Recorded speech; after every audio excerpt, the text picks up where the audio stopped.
1986ರ ನಂತರ ಈ ದೇಶದಲ್ಲಿ ಮತೀಯವಾದವನ್ನೇ ಇಟ್ಟುಕೊಂಡು ರಾಜಕಾರಣವನ್ನು ಮಾಡಲಿಕ್ಕೆ ಹಿಂದುತ್ವದ ಆಧಾರವನ್ನೇ ಇಟ್ಟುಕೊಂಡು BJP ಹೊರಟದ್ದು. ಅದಕ್ಕೆ ನಾನು ಕೂಡ ಸಾಕ್ಷಿ. ಅದಕ್ಕೆ ಈ ಮತೀಯವಾದಿಗಳಿಗೆ ಏನಂತಂದರೆ ಆಗಾಗ ಘರ್ಷಣೆಗಳಾಗಬೇಕು ಸಮಾಜದಲ್ಲಿ ಘರ್ಷಣೆಗಳಾಗದಿದ್ದರೆ ಓಟು ಧ್ರುವೀಕರಣ ಆಗೋದಿಲ್ಲ. ಹಿಂದೂಗಳಿಗೆ ಕಂಪೇರ್ ಮಾಡುವಾಗ 0.2 to 3 ಎಷ್ಟು ಅಷ್ಟು ಮಾತ್ರ ವ್ಯತ್ಯಾಸ ಇದೆ. ಜನಸಂಖ್ಯೆಯ ಬಗ್ಗೆ ಅಧ್ಯಯನ ಎಷ್ಟು ಕೆಲಸ ಆಗ್ತಾ ಇದೆ ಅಂದರೆ ಒಂದೊಂದು ಸೆಕೆಂಡಿಗೆ ಎಲ್ಲೆಲ್ಲಿ ಮಗು ಹುಟ್ಟಿತು ಅಂತಲೂ ದಾಖಲೀಕರಣ ಆಗ್ತಾ ಇರುವ ಜಗತ್ತಿನಲ್ಲಿ ನೀವು ಇಲ್ಲಿ ಕುತ್ಕೊಂಡು 25 ವರ್ಷಕ್ಕೆ 100 ಕೋಟಿ ಮುಸ್ಲಿಮರಾಗ್ಬಿಡ್ತಾರೆ ಅಂತ ಕೂತಿರ್ತೀವಿ. ಅದನ್ನು ಜನ ಒಪ್ಪುತ್ತಾರಲ್ಲ, ನನಗದು ಆಶ್ಚರ್ಯ ಆಗೋದು.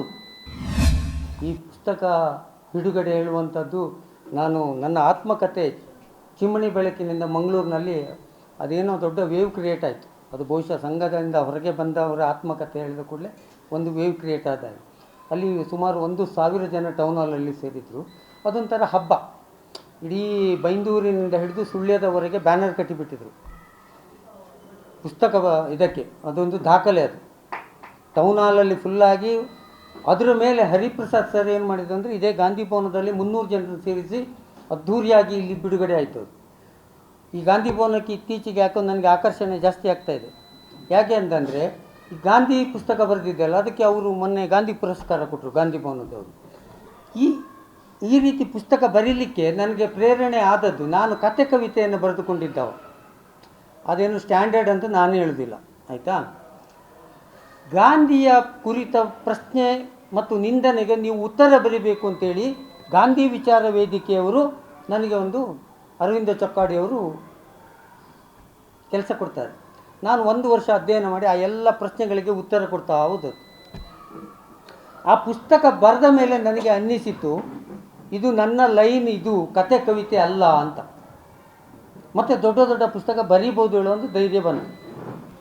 ಆಮೇಲೆ ನಾನು ಕೂತದ್ದೇ ನನ್ನ ಆತ್ಮಕಥೆ ಚಿಮಣಿ ಬೆಳಕಿನಿಂದ. ಆದ ಮೇಲೆ ಗಾಂಧಿ ಮನೆಯ ಅವಲಕ್ಕಿ ಸರ ಅಂತೇಳಿ ಒಂದು ಕಾದಂಬರಿ ಕೂಡ ಇತ್ತೀಚೆಗೆ ಬಿಡುಗಡೆ ಸಿರ್ಸಿಯಲ್ಲಿ ಆದದ್ದು. ಇದು ಸಿರ್ಸಿಯಲ್ಲಿ ಯಾಕೆ ಅಂತಂದರೆ ಅದು ಸಿರ್ಸಿ ಸಿದ್ದಾಪುರದ ವಿಶೇಷವಾಗಿ ಹವ್ಯಕ ಕಮ್ಯುನಿಟಿ ಅವರೆಲ್ಲರೂ ಗಾಂಧಿವಾದಿಗಳೇ ಆಗಿದ್ದರು ಮತ್ತು ಹೋರಾಟಗಾರರಾಗಿದ್ದರು. ಅಲ್ಲಿ 2 ಸಾರಿ ಗಾಂಧೀಜಿಯವರು ಹೋದಂಥ ಪ್ಲೇಸ್ ಅದು. ಅದನ್ನು ಒಂದು ಲೈನ್ ಆಗಿಟ್ಟುಕೊಂಡು ಒಂದು ಕೌಟುಂಬಿಕ ಪರಂಪರೆ ಹೇಗೆ ನಾಶ ಆಗ್ತದೆ ಮತ್ತು ಹೇಗೆ ಬದಲಾವಣೆಗಳಾಗ್ತದೆ ಅಂತ ಅದು ಬರ್ತದೆ. ಅದಾದ ಮೇಲೆ ನನಗೆ 1-2-3 ಭಾಷಣ ಮತ್ತು ಪತ್ರಿಕಾ ಹೇಳಿಕೆಗಳನ್ನು ನೋಡಿದೆ. ಹಿಂದೂಗಳೇ 3 ಮಕ್ಕಳನ್ನು ಮಾಡಿ, ಹಿಂದೂಗಳೇ 8 ಮಕ್ಕಳನ್ನು ಮಾಡಿ. ನನಗೆ ಬೇಜಾರು ಆಯಿತು. ಯಾಕಂದರೆ ನಮ್ಮದೆಲ್ಲ ಮುಗಿದೋಗಿದೆ ಅಲ್ಲ, ಇರಲಿ ಮಾಡಿ ಅಂತ. ಇದು ಏನಪ್ಪ ಇದು ಅಂತ. ಮುಸ್ಲಿಮರು ಇನ್ನೂ 2050ಕ್ಕೆ ಮುಸ್ಲಿಂ ರಾಷ್ಟ್ರ ಆಗ್ತದೆ, ಬಹುಸಂಖ್ಯೆ ಅವರದ್ದಾಗ್ತದೆ ಅಂತ. I was an student of A demography in my degree. ನಾನು ಜನಸಂಖ್ಯಾಶಾಸ್ತ್ರ ನಮಗೆ ಅಧ್ಯಯನದ ಒಂದು ಸಬ್ಜೆಕ್ಟು ನನ್ನ ಡಿಗ್ರಿಯಲ್ಲಿ ಬನ್ನಿ. ಹಾಗಾಗಿ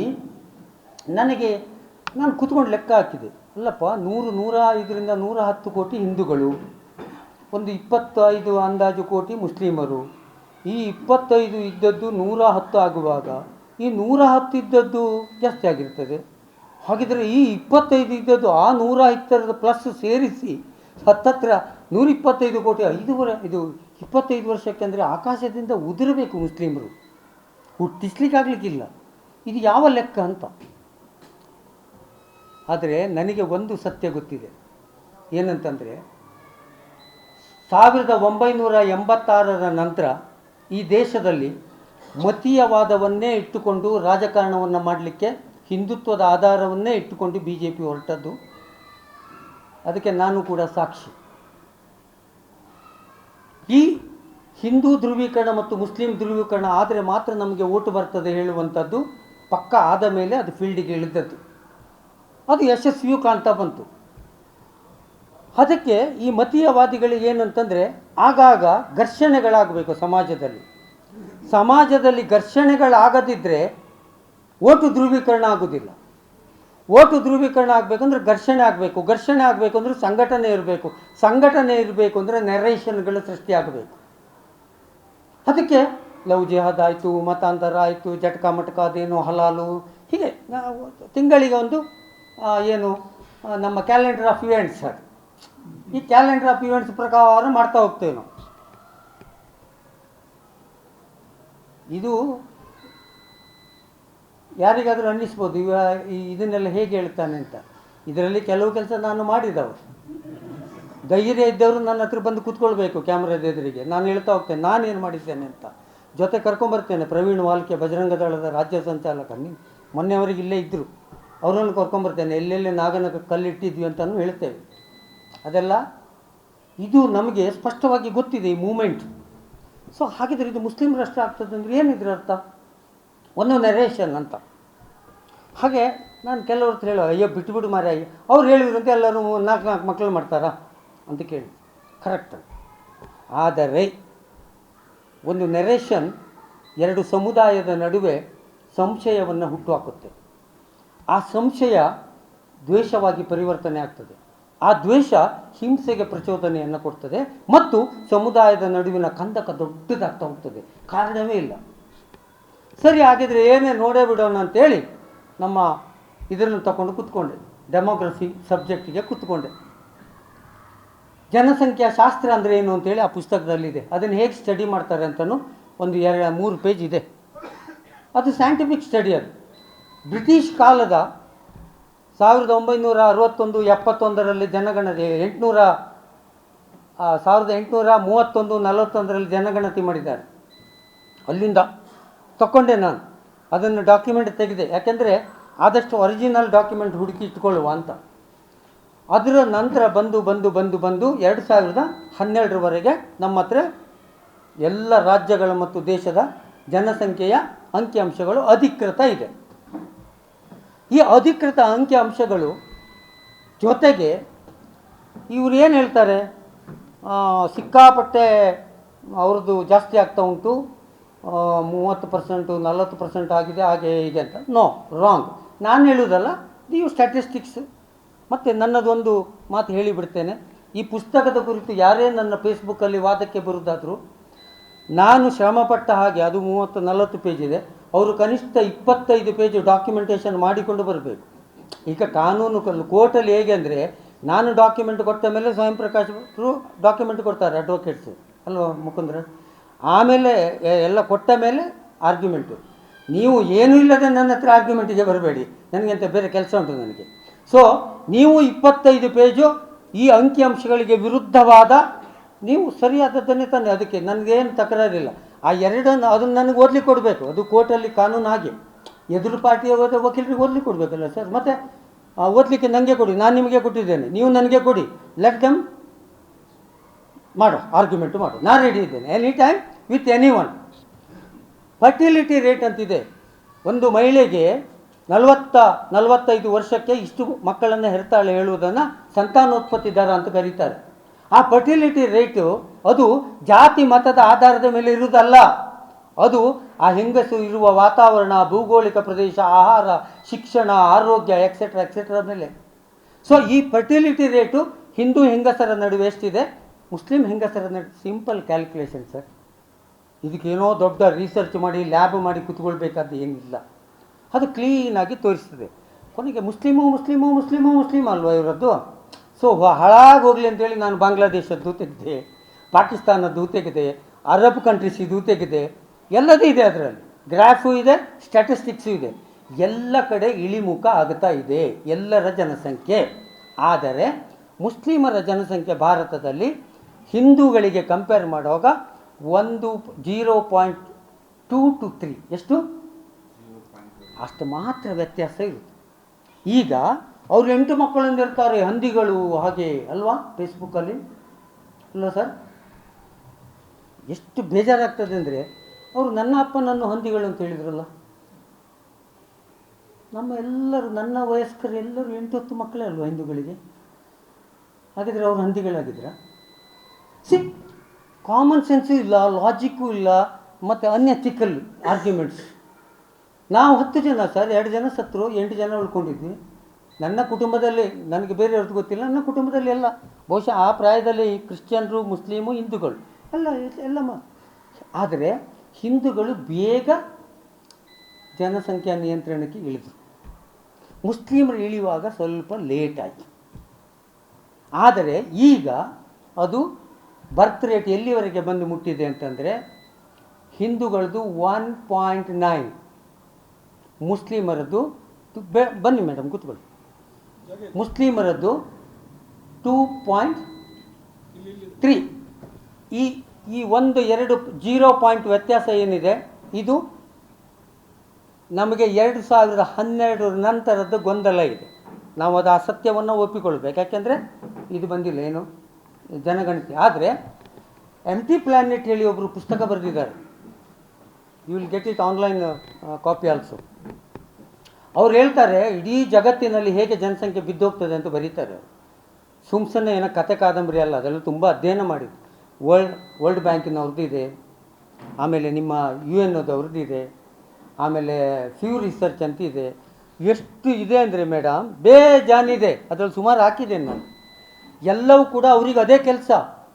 ಜನಸಂಖ್ಯೆಯ ಬಗ್ಗೆ ಅಧ್ಯಯನ ಎಷ್ಟು ಕೆಲಸ ಆಗ್ತಾಯಿದೆ ಅಂದರೆ ಒಂದೊಂದು ಸೆಕೆಂಡಿಗೆ ಎಲ್ಲೆಲ್ಲಿ ಮಗು ಹುಟ್ಟಿತು ಅಂತಲೂ ದಾಖಲೀಕರಣ ಆಗ್ತಾ ಇರೋ ಜಗತ್ತಿನಲ್ಲಿ ನೀವಿಲ್ಲಿ ಕುತ್ಕೊಂಡು 25 ವರ್ಷಕ್ಕೆ 100 ಕೋಟಿ ಮುಸ್ಲಿಮರಾಗ್ಬಿಡ್ತಾರೆ ಅಂತ ಕುಟ್ಟಿರ್ತೀವಿ.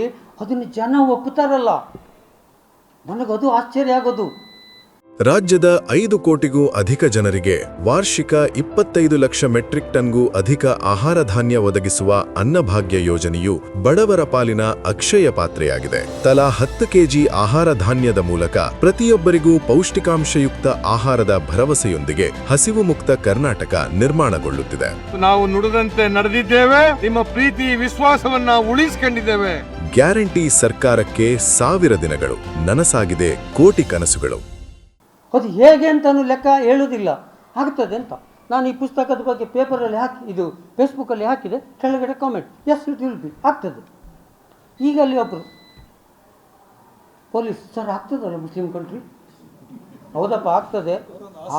ಹೌದೌದು, ನಿಮ್ಗೆ ಹನೀಫರಿಗೆ ಚಾನ್ಸ್. ಹನೀಫ್ ನಮ್ಮ ವಾರ್ತಾ ಇಲಾಖೆ ಮಂತ್ರಿ, ರಾಚಿಂತನೂ ಇದು ಎಂಥದ್ದು ಯಾವುದಾಗ್ತೈತಪ್ಪ ಇನ್ಫಾರ್ಮೇಷನ್. ಎಲ್ಲ ನೀವು ರಾಜ್ಯಪಾಲರು ಯಾರಾಗ್ತೀರಿ, ರಾಷ್ಟ್ರಪತಿ ಆಗ್ತೀರಿ. ಏನು ದುರಂತ ನೋಡಿ, ಇಡೀ ದೇಶದ ಆಡಳಿತದ ಚುಕ್ಕಾಣಿ ಇವತ್ತು ಹಿಂದೂಗಳ ಕೈಯಲ್ಲಿದೆ. 20 ರಾಜ್ಯಗಳಿದೆ, ಎಲ್ಲಿ ನೋಡಿದ್ರು ಹಿಂದೂಗಳು. ನಾನು ಒಬ್ಬ ಹುಡುಗನಿಗೆ ಕೇಳಿದೆ, ನಿನ್ನ 15% ಇದೆ, 15 ಸ್ವಲ್ಪ ಆಚೆ ಈಚೆ, 100 ಜನ ಹಿಂದೂಗಳು ಇರುವಲ್ಲಿ 15 ಜನ ಎಲ್ಲ ಕ್ಷೇತ್ರದಲ್ಲೂ ಮುಸ್ಲಿಮರಿದ್ದಾರ ಅಂತ ನೀನು ನಿನ್ನ ಸುತ್ತ ನೋಡು ಅಂತ ಅಷ್ಟೇ. ಈಗ ನಾನು ಕಾಲೇಜ್ ಪ್ರೊಫೆಸರ್ಸ್ಗಳಲ್ಲಿ 100 ಜನ ಇದ್ದರೆ 15 ಜನ ಇದ್ದಾರಪ್ಪ ಮುಸ್ಲಿಮರಿದ್ದಾರ ನೋಡು. ನಾನು ಪೊಲೀಸು, 15 ಜನ 100 ಜನರಲ್ಲಿ 15 ಜನ ಮುಸ್ಲಿಮರಿದ್ದಾರಾ ನೋಡಿಯಪ್ಪ. ಅಂದರೆ ಈ ಒಂದು ದ್ವೇಷದ ವಾತಾವರಣವನ್ನು ಹಬ್ಬಿಸಲಿಕ್ಕೆ ಇದು ಲವ್ ಜಿಹಾದು ಮತಾಂತರ. ಈ ಲವ್ ಜಿಹಾದು ತಲೆಗೆಟ್ಟೋಯ್ತು. ಇವರು ಸ್ವಯಂ ಪ್ರಕಾಶರು ಸ್ವಲ್ಪ ಮಾಹಿತಿಯನ್ನು ಕೊಟ್ಟರು, ಆದರೆ ಅದರೊಳಗೊಂದು ಫಿಗರ್ ವ್ಯತ್ಯಾಸ ಇದೆ. ಅರ್ಧ ರಾಜ್ಯದ ಡಾಕ್ಯುಮೆಂಟ್ ತೆಗೆದಿದ್ದೇನೆ. I will going to blast it. 350 police ಠಾಣೆಗಳ ದಾಖಲೆ ಇದೆ ನನ್ನ ಹತ್ರ, ಗವರ್ನರ್ ಆಫೀಸಿದು ದಾಖಲೆಗಳಿದೆ, ಗೃಹ ಇಲಾಖೆದ ದಾಖಲೆ ತೆಗೆದಿದ್ದೇನೆ. 8 ತಿಂಗಳಲ್ಲಿ ಸುಮಾರು 1000 ದಾಖಲೆಗಳನ್ನು ತೆಗೆದಿದ್ದೇನೆ. ಲವ್ ಜಿಹಾದ್ ಕೇಸ್ ಎಷ್ಟಿದೆ, ಇವರು ಏನು ಭಾಷಣ ಮಾಡಿದ್ದಾರೆ, ಇವರು ಎಷ್ಟು ದೂರು ಕೊಟ್ಟಿದ್ದಾರೆ, ಆ ದೂರನ್ನು ಫಾಲೋ ಮಾಡಿದಾರಾ ಇಲ್ವೋ ಅದಕ್ಕೆ ಉತ್ತರ ಈಗ ಹೇಳೋದಿಲ್ಲ, ಪುಸ್ತಕದಲ್ಲಿದೆ. ಸುಮ್ಮನೆ ಹಣ ಬೀಳಿಸೋದು.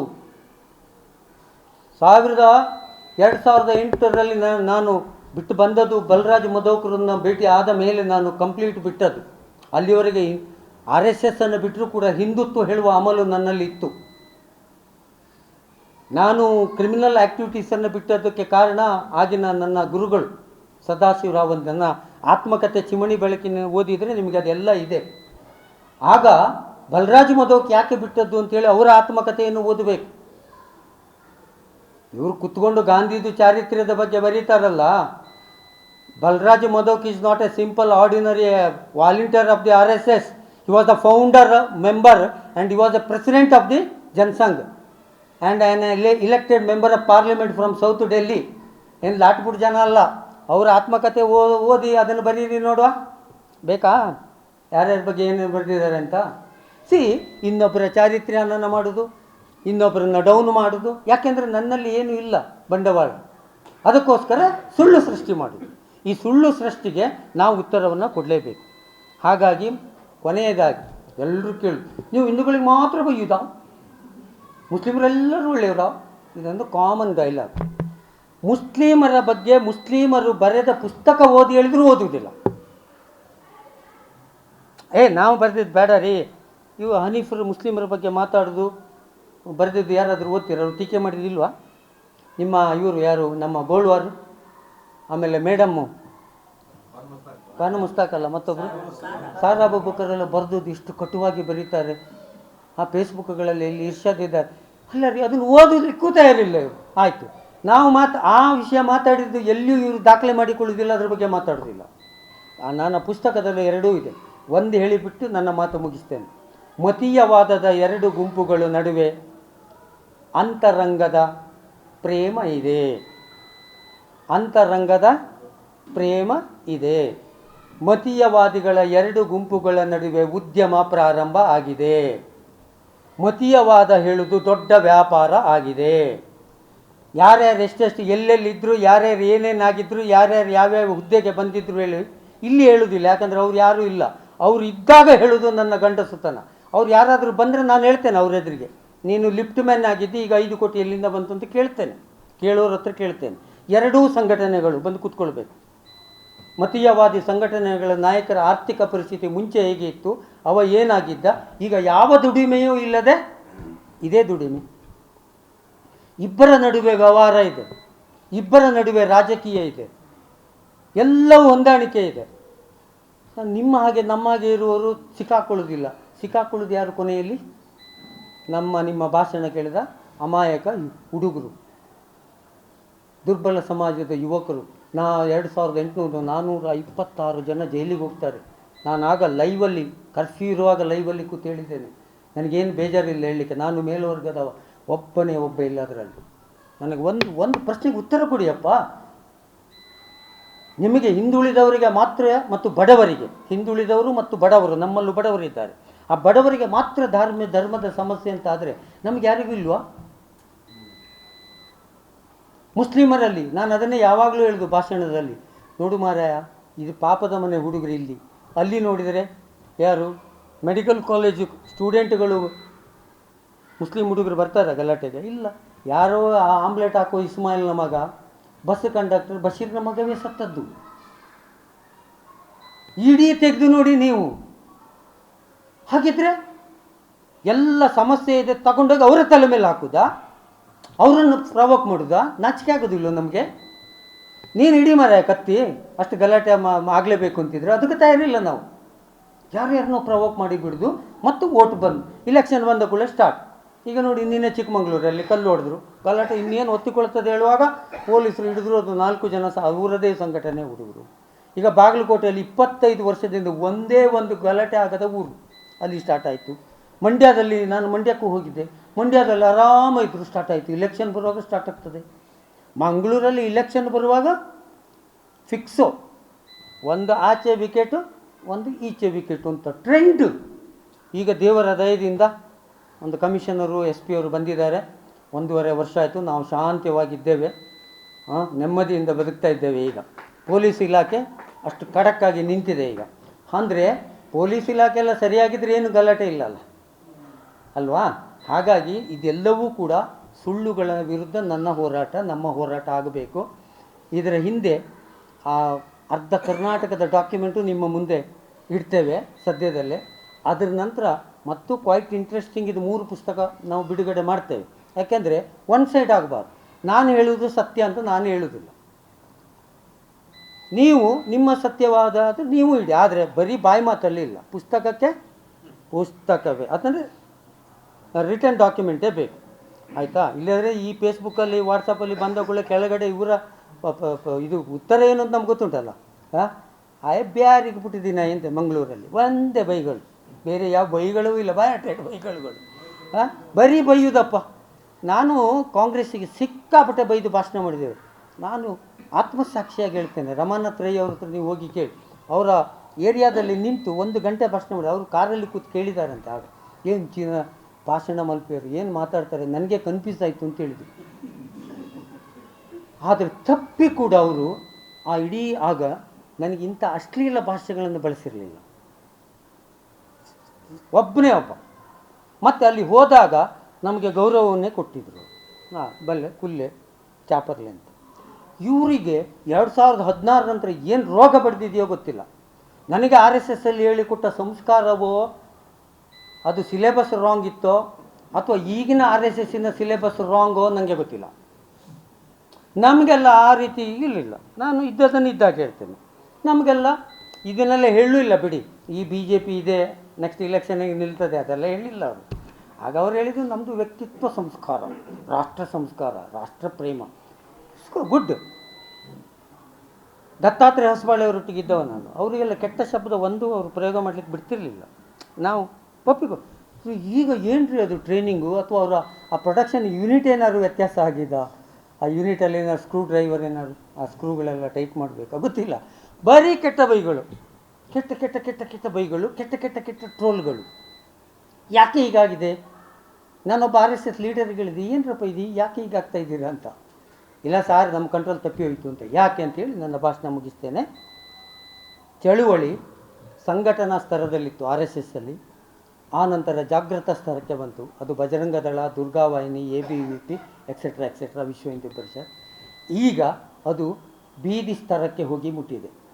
ನಮ್ಮ ಪುನೀತ್ ಕೆರೆಹಾಳ್ಳಿ 5-10 ಕ್ರಿಮಿನಲ್ ಇದ್ದವ ಕೂಡ ಹಿಂದೂ ನಾಯಕ. ಅಂದರೆ ಅದು ಈಗ ಸ್ಟ್ರೀಟ್ ಲೆವೆಲಿಗೆ ಹೋಗಿ ಮುಟ್ಟಿದೆ. ಎಲ್ಲಿಯವರೆಗೆ ಅಂದರೆ ಇವರ ಕಂಟ್ರೋಲು ತಪ್ಪಿದೆ. ಆ ಲೆವೆಲಿಗೆ ಹೋಗಿ ಅದು ಮುಟ್ಟಿದೆ. ಇವ್ರು ನೋಡ್ತಾ ಇದ್ದಾರೆ ಈಗ. ಹಾಗಾಗಿ ಯಾವುದು ಕಂಟ್ರೋಲಿಗೆ ಸಿಗ್ತಾ ಇಲ್ಲ. ಆದರೆ ನನಗೆ ಆತ್ಮವಿಶ್ವಾಸ ಇದೆ. ಸ್ವಯಂ ಪ್ರಕಾಶರು ಹೇಳ್ತಾ ಇದ್ರು, ಇದಕ್ಕೆಲ್ಲ ಜನ ನಮಗೆಲ್ಲ ಜನ ಸೇರೋದಿಲ್ಲ, ಅದು 50-60 ಜನ.